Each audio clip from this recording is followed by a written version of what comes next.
Hello, this is Nicholas Traylor, Executive Director of the Richmond Rent Program. I'll be presenting on how to file a rent reduction petition. In today's workshop, we're going to first go over the purpose of this presentation, purpose of the Richmond Rent Ordinance, properties covered under the Rent Ordinance, who can file a rent reduction petition, tenant rent reduction petitions, how to file the petition or a petition, and overview of the petition process. We'll start with the purpose of the rent ordinance. The purpose of the rent ordinance is to promote neighborhood and community stability, healthy housing, and affordability for renters in Richmond by controlling excessive rent increases and arbitrary evictions to the greatest extent allowable under California law, while ensuring landlords a fair return. We're now going to do a quick overview of the Richmond Rent Ordinance. So the Richmond Rent Ordinance has two main components. The first component is rent control or rent stabilization. Rent control means limiting the annual rent increase to a cost of living increase plus any allowable increase that is awarded through the individual rent adjustment petition process. And these individual rent adjustment rent increases are ordered by a rent board hearing examiner. So in order to figure out how what the maximum allowable rent is for a rent controlled unit, you first have to determine what the base rent is. And the base rent is the rent that is in effect as of July 21st, 2015 for tenancies that started before that date, on or before that date, or the rent that was in effect for the first rent charged for tenants that moved in after July 21st of 2015. The annual general adjustment is the limited annual allowable rent increase that is allowed every year. And that increase is currently based on 100% of the consumer price index in the Bay Area. It's also known as the inflationary rate. The other component of rent control or rent stabilization is the petition process. And the petition process is a mechanism to increase or decrease the maximum allowable rent, or MAR, based on reasons that are permitted by the rent ordinance. And we're going to go into those reasons today. The other main component of the Richmond Rent Ordinance are eviction protections. And in Richmond, landlords must have just cause to evict. And just cause is defined in one of 8 ways. There are 8 just causes. Those just causes include failure to pay rent, breach of lease, nuisance, failure to give access, a temporary termination of tenancy in order for the landlord to make substantial repairs that cannot be made while the tenant is living there. And the other is an owner move-in or owner relative move-in eviction. And then there's the withdrawal from the rental market, which means going out of the rental business completely for a defined period of time. And there are restrictions that are applied to the property if the landlord withdraws from the rental market. And then there is a temporary tenancy, which only applies to single-family homes and condominiums. And temporary tenancies allow homeowners who live in their houses as their primary residence to temporarily rent out their homes if they need to temporarily leave. And they can do so for a period of up to 12 months. And in order for a temporary tenancy to work the terms of the temporary tenancy must be explained and be part of a rental housing agreement or a lease agreement. And just to make sure everyone is aware, actually, let me go back. For owner move-in evictions and for withdrawal from the rental market, as well as for a temporary eviction in order to undertake substantial repairs, a landlord must provide relocation assistance, either in the form of permanent relocation assistance or temporary relocation assistance. Now we're going to look at properties that are covered by the rent ordinance. So not all properties are fully covered by the rent ordinance. Some are partially covered and some are not covered at all. So let's first look at properties that are fully covered by the rent ordinance. And being fully covered by the rent ordinance means that both rent controls and eviction protections apply to the tenancy.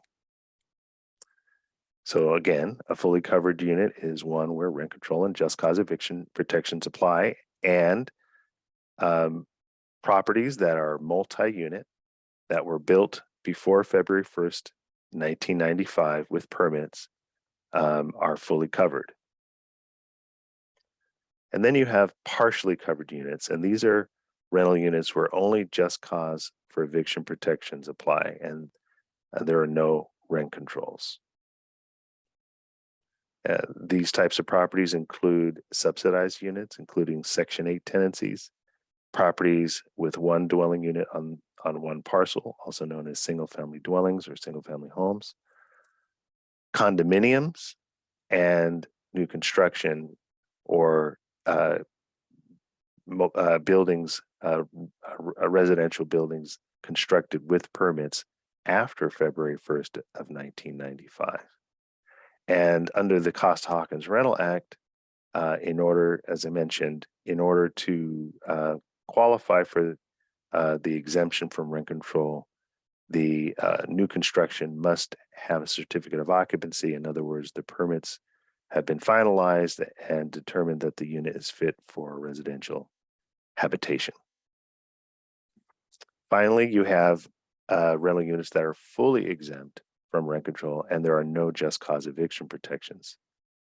Those types of rentals are where a tenant and landlord share a kitchen and or bath, single-family homes where a permitted accessory dwelling unit was added and the main house is owner occupied, as well as retirement homes or nursing homes. So what is a rent reduction petition, and in what circumstances would a tenant consider filing one? In Richmond, rents are not only stabilized through limited annual rent increases, but they can also be adjusted. And in this case, we're going to be talking about downward adjustments in the maximum allowable rent. So rents can be adjusted downwards in the following circumstances. First, when there is a reduction in housing services or space provided to the tenant. Second, if the landlord failed to roll the rent back as required by the rent ordinance, or if a tenant is being charged rent in excess of the maximum allowable rent. Third, when there is a decrease in habitability or substantial deterioration of the rental unit. And then finally, when there is a decrease in the number of allowable tenants in the rental unit. We're going to quickly talk about who can file a rent reduction petition. So any tenant that lives in a rental unit that is fully covered by the rent ordinance or that is subject to the rent control provisions of the rent ordinance may file a rent adjustment petition. Rental units under rent control are also called fully covered units, meaning they have both rent control and just cause eviction protections. Now, tenants who believe their unit should be subject to rent control, but are unaware, may file a petition. And in these cases, they usually involve homes that have been subdivided, or there's a converted garage, or there's an additional dwelling unit on the property, and the tenant is unsure as to whether or not that converted garage or accessory dwelling unit is subject to rent control. Tenants may also, the tenants can file the petition themselves, or they can have a representative file it for them. Now, units that are not subject to rent control may not file a rent adjustment petition. And these are usually properties that are only covered by just cause for eviction protection, such as single-family homes, condominiums, or rental units subsidized by the government, such as Section 8 units or tax credit units. And if you're wondering whether or not you qualify to petition for a rent reduction, you should contact the rent program at 510-234-RENT or 510-234-7368 and speak with a housing counselor. And during that conversation, we can help you determine whether or not you qualify.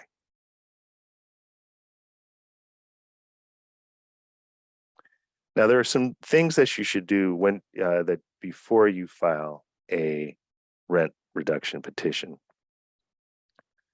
First, you want to contact the rent program and consult with the rent program housing counselor about your situation to determine your options for recourse.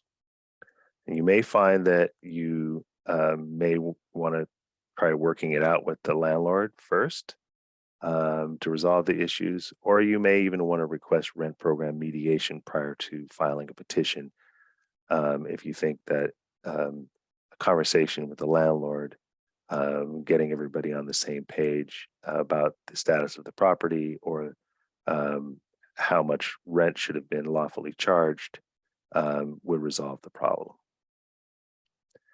Now, before you file, you also want to document. You want to document any reduction in space, services, habitability, or number of allowable tenants. And the documentation can be in the form of writing emails, sending letters, and if you send a letter, of course, keep a signed copy of that letter, complaining to the landlord or to their agent regarding the loss or decrease in space, housing services, habitability, or number of allowable tenants. You want to save communications that you have between you and the landlord. So in those can you can save photos, videos, text messages, emails, so on and so forth.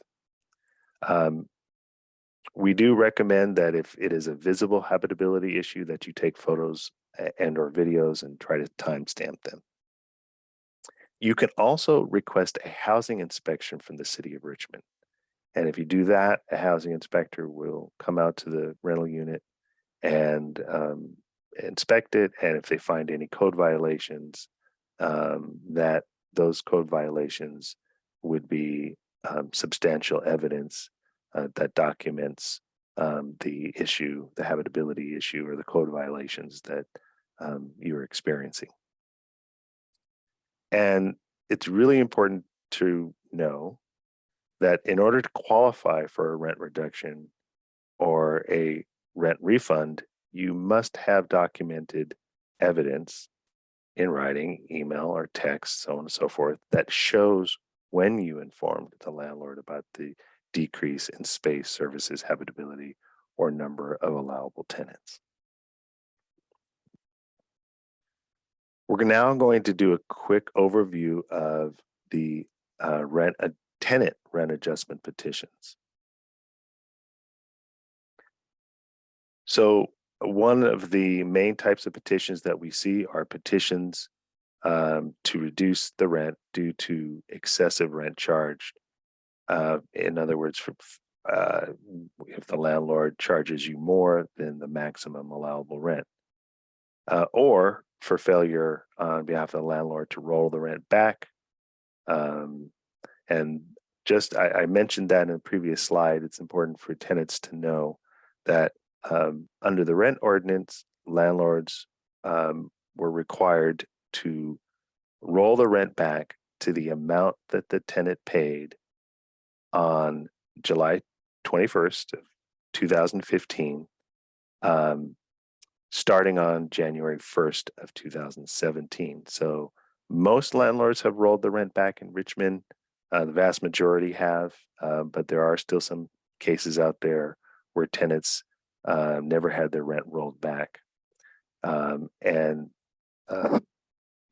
If your tenancy started after July 21st of 2015, let's say it started in June of 2016, the landlord is still required to roll the rent back to that amount starting on January 1st of 2017.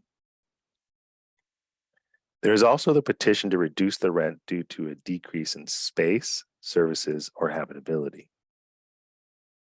So what that means is when you first moved in, you contracted for a certain amount of space, a certain amount of housing services, and under state law, under the warranty of habitability, which is a state law that requires landlords to provide a certain standard of habitability. If there is a decrease in that standard, you can also petition to reduce your rent. Finally, there is a petition to reduce the rent due to a reduction in the number of tenants allowed. And what that means is when you moved in, if you were allowed to have 3 people living in the unit, and then at some point one of the tenants moves out, and you want to replace that tenant, were the landlord to refuse a replacement roommate, allowing you to go back to 3 tenants, a tenant could file a petition to reduce their rent by 1/3 in that particular case.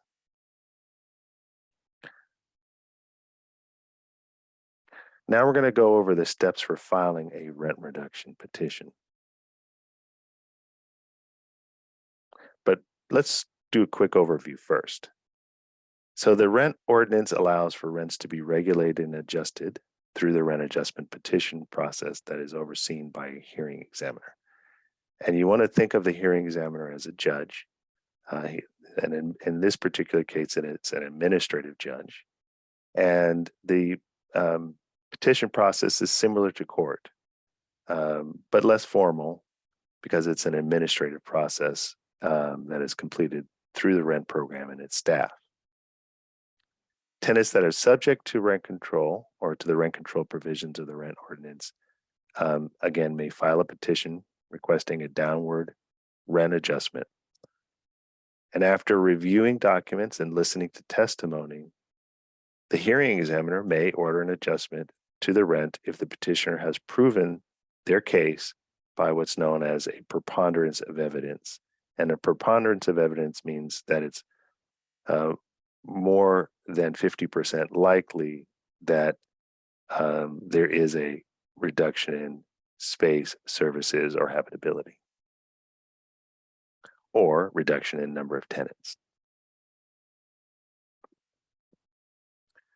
So when you file a petition, the first step, again, is to contact a housing counselor. We call them housing counselors. Their official title is Rent Program Services Analyst.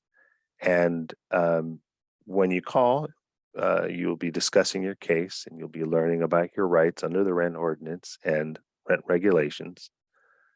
And anyone who's interested in filing a petition should definitely talk to a housing counselor or rent program services analyst first, in part to understand what your rights are, but also to make sure that you correctly file the petition and understand how the process works. We have our rent program services analysts available Monday through Friday from 9 a.m. to 12 p.m. and from 1 p.m. to 4 p.m. The second step is to actually complete the tenant petition packet. This form must be completed and filed in order for it to be deemed complete. You will also need, and the third step is to complete the appropriate attachments. And tenants can petition for multiple grounds at a time. So they can petition for a reduction in space, services, habitability, and reduction of tenants if all of those circumstances arise. The fourth step is to include your documentation or evidence that supports the petition claim. When filing a petition, the petitioner should submit the lease, letters, emails, text, photos, videos, inspection reports, and any other documentation to support the grounds for the rent adjustment. Of course, you don't have to have all of those types of documentation. You don't necessarily have to have the lease, but again, the hearing examiner is going to base their decision based on a preponderance of evidence, and whoever has the most evidence, essentially. So the more you have, the better your case outcome may be. And step 5 is to complete and submit a proof of service to the rent program and all parties. This is an important part of the process because it's a requirement that must be completed. And a failure to complete the proof of service would lead to a notice of inadequate documentation, and you'll have to start over again. When you submit a proof of service, the petitioner is declaring under penalty of perjury that they will serve a copy of the petition packet and all of the documentation associated with it that has been submitted to the rent program, and you have to make sure it's served on the other party.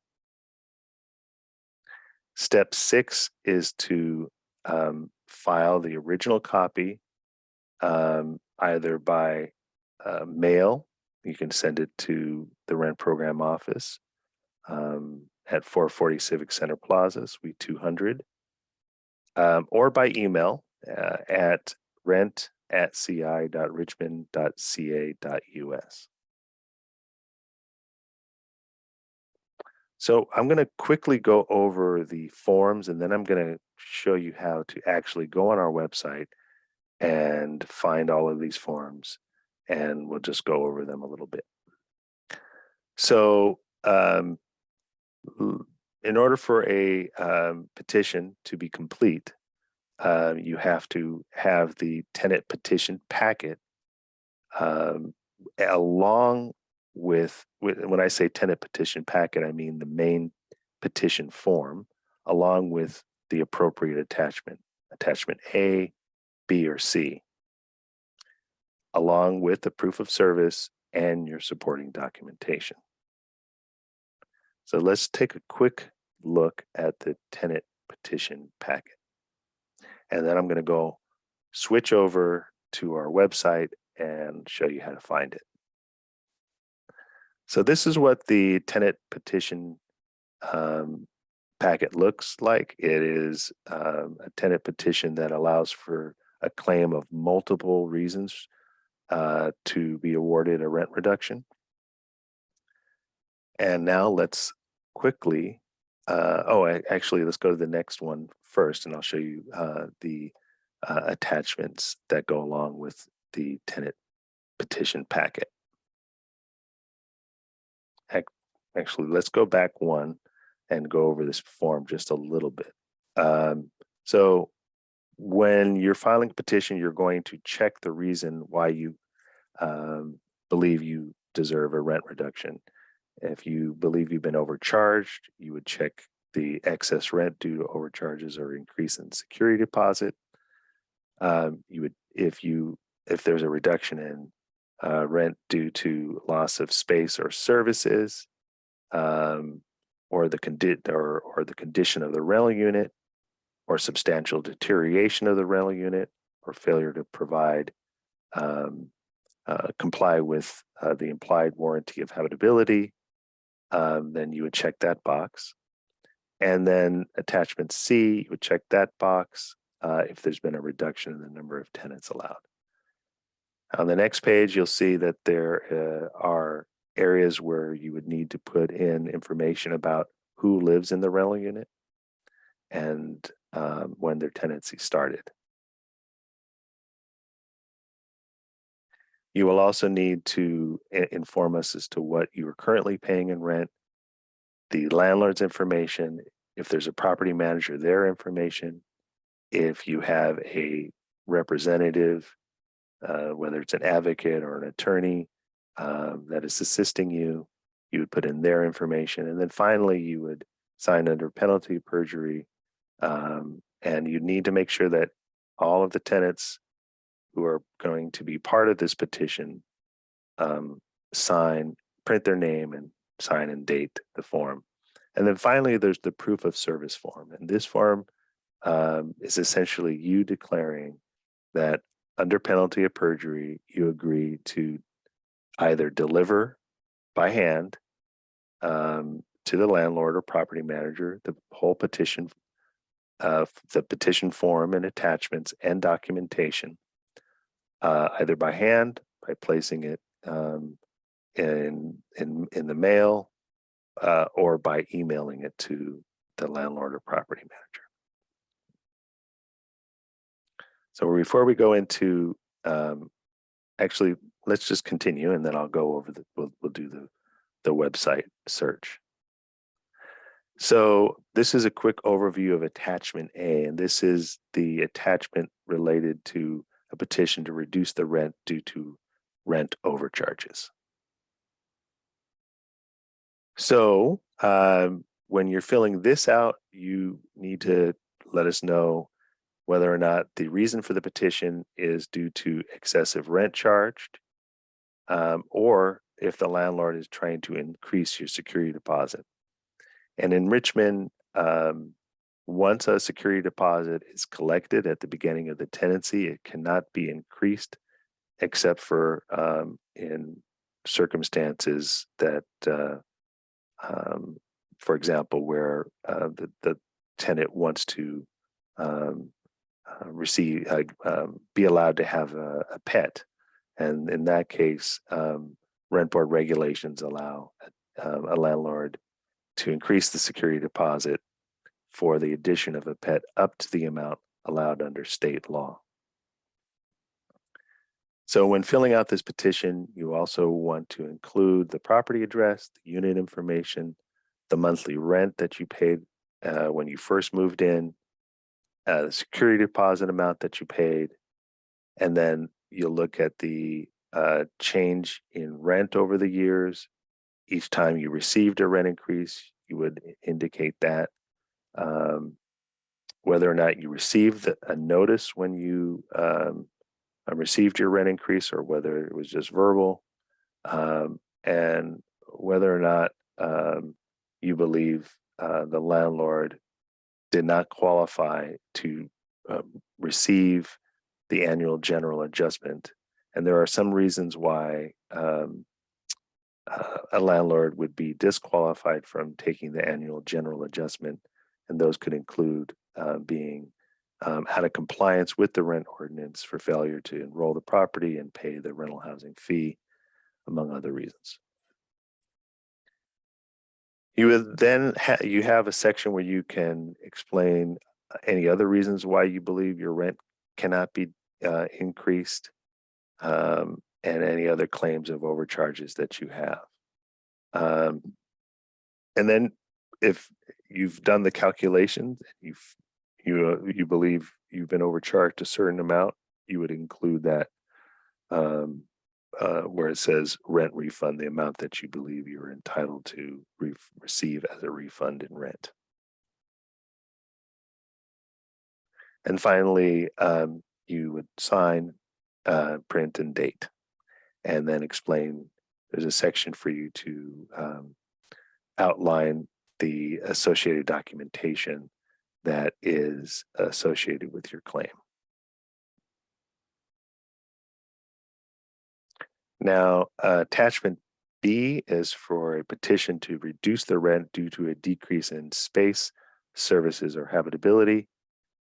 With attachment B, you'll notice at the bottom there is a highlighted section that says check box that applies.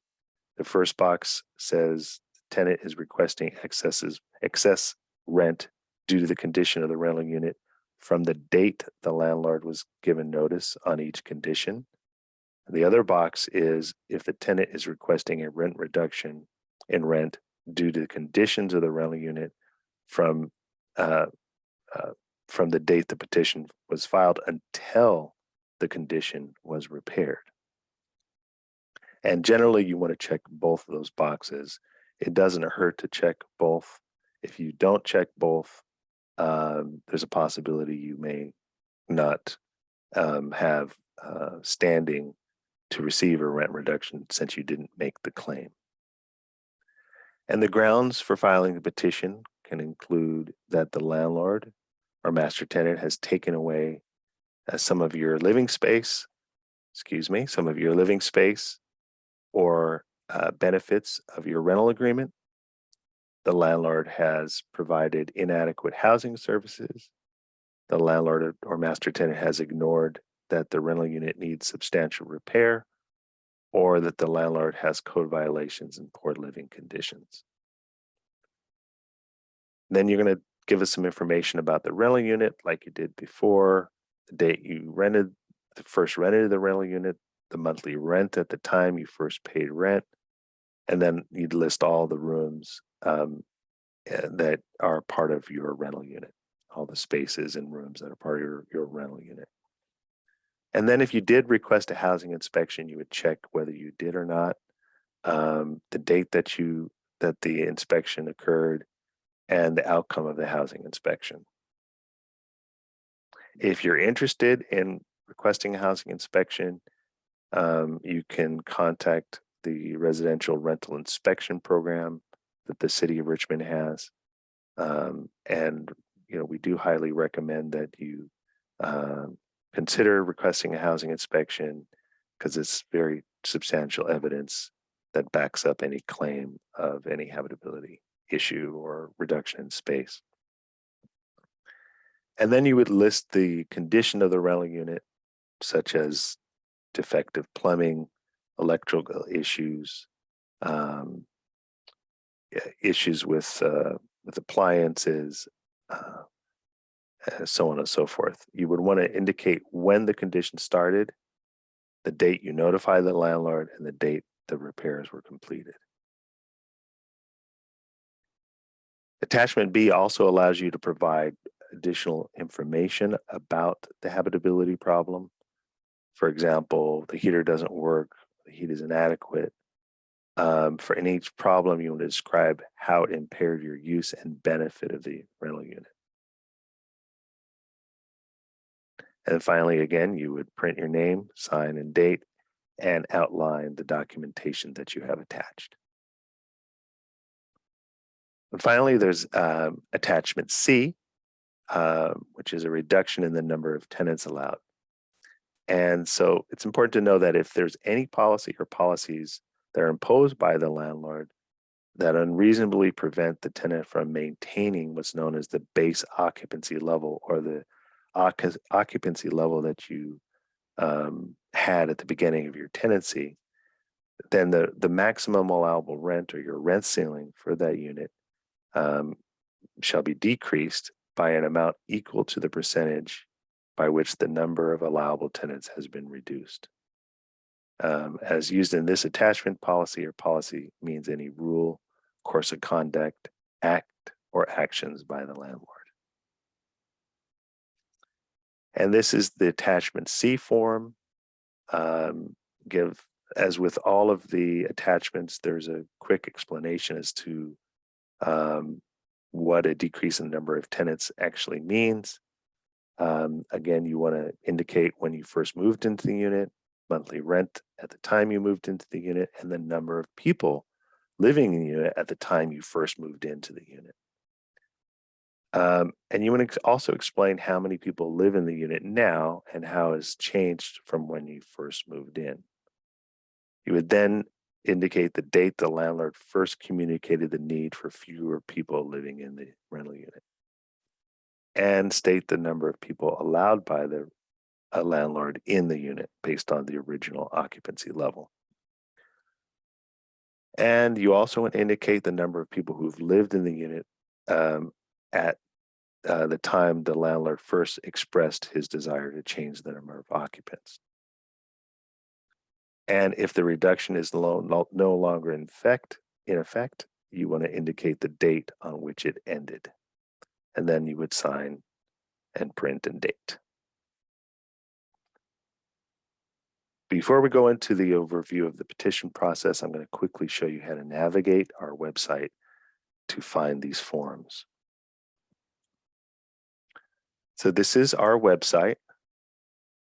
And in order to go to the petition page, you will go down to where it says file a rent increase or decrease petition.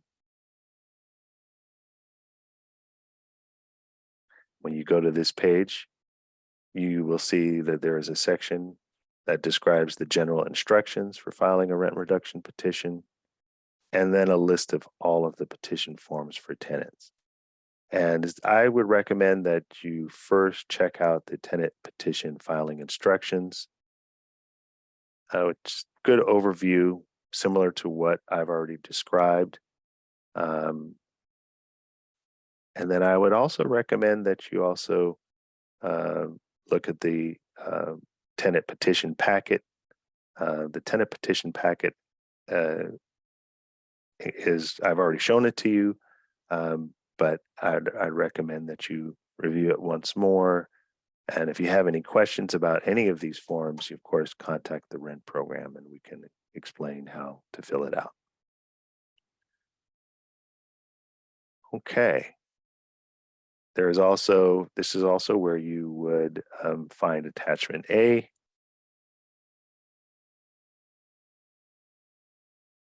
Attachment B.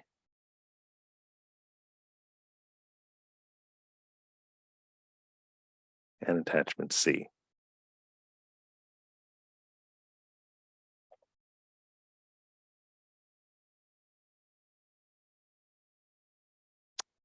You also want to make sure that you click on the proof of service. Some of the forms already have the proof of service attached, but this is the proof of service form, and it's very important that you include it in your petition.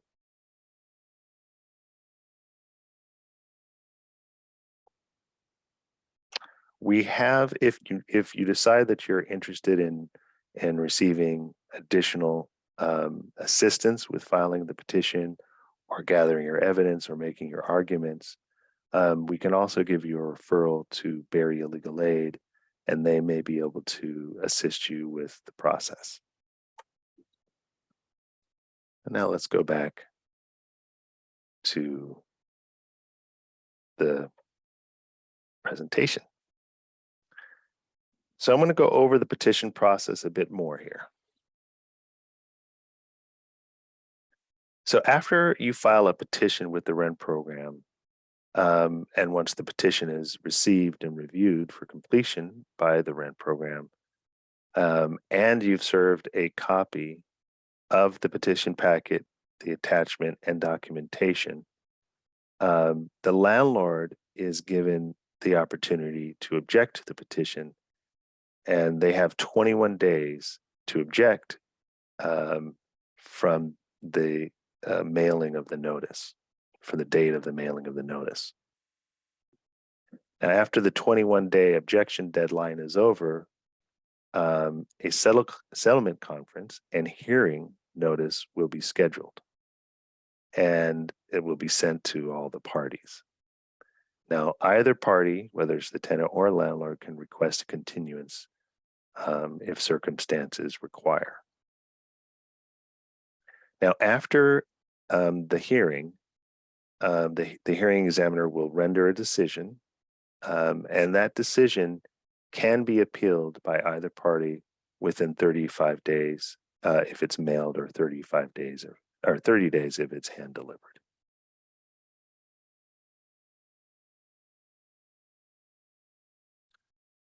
Now we're going to go over what to expect on the day of the hearing. So before the hearing starts, each party must introduce themselves for the record. The hearing examiner is not allowed to discuss the case unless all parties are present.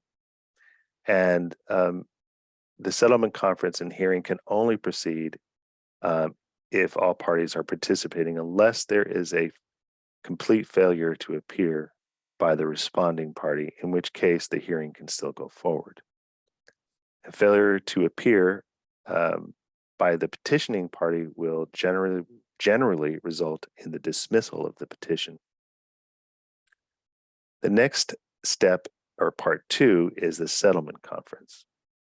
And so each petition and the corresponding objections present openings for possible settlement motivation. So prior to actually going into the hearing examiner will ask both parties if they're interested in settling the issue or the dispute. And if that is the case, prior to it going on the record, the hearing examiner will essentially use their mediation skills to help the parties reach a settlement. The third part is reviewing the evidence. So the parties of the petition may have submitted evidence with their petition or objections, and any other documentation such as invoices, photographs, text messages, so on and so forth, that need to be reviewed by the hearing examiner in the form of exhibits. An exhibit is a document designated to support or contest a specific claim, must be provided electronically to the rent program and all parties no less than 2 business days before the hearing.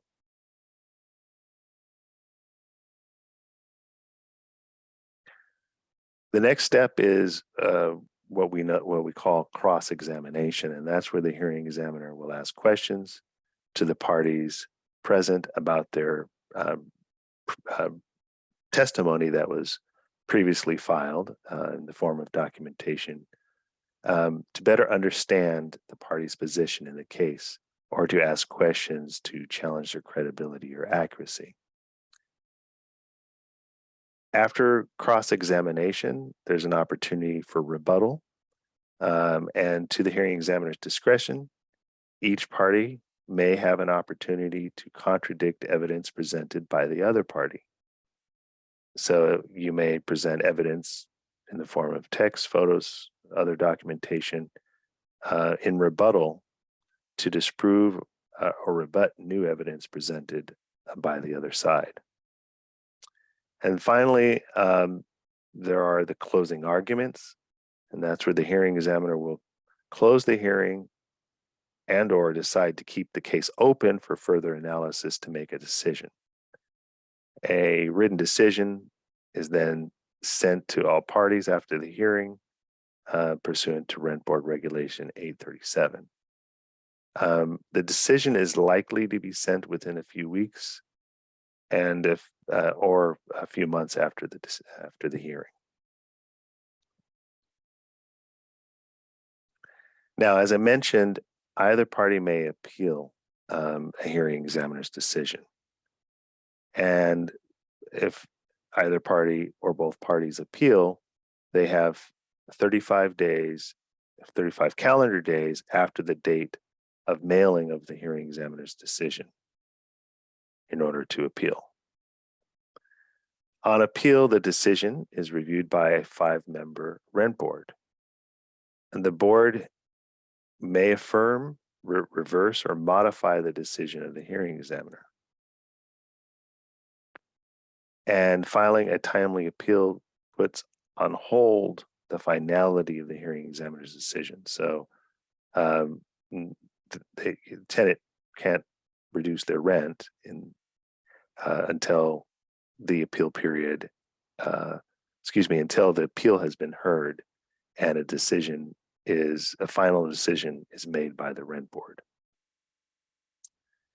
And it's important to know that filing a late appeal is possible, but you must state the reason in writing and include it in your appeal.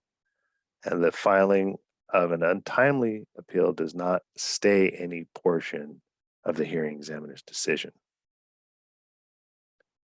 After a timely appeal is filed, the appellant and respondent are then informed by the rent program regarding the requirement to appear and participate at the appeal hearing.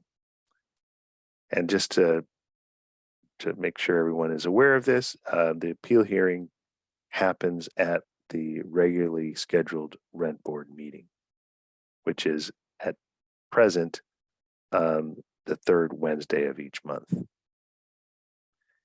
Now, any party who wishes to appeal the rent board's decision may seek judicial review by filing a writ of administrative mandamus, which is essentially a lawsuit with Superior Court in their jurisdiction. Again, I think it's really important that everyone is aware that you can get help with filing a rent reduction petition, and I certainly encourage you to do so. And again, we have housing counselors that can assist you. We can assist you by phone or by Zoom. At present, our office is still currently closed to walk-ins or to in-person visits due to the restrictions imposed by the pandemic. But at some point, we will be open for in-person again. And of course, you can schedule an appointment to speak with a housing counselor in person when that occurs. Tenants may also receive assistance and representation through barrier legal aid. And if you're interested in that, please let us know and we can send a referral over to them. And with that, I thank you for listening to the presentation. Again, I encourage you to contact us at 510-234-RENT or 510-234-7368, or email us at rent@ci.richmond.ca.us, or visit us at www.richmondrent.org. And with that, I thank you again, and best of luck, and please contact us if you have any questions. Thank you.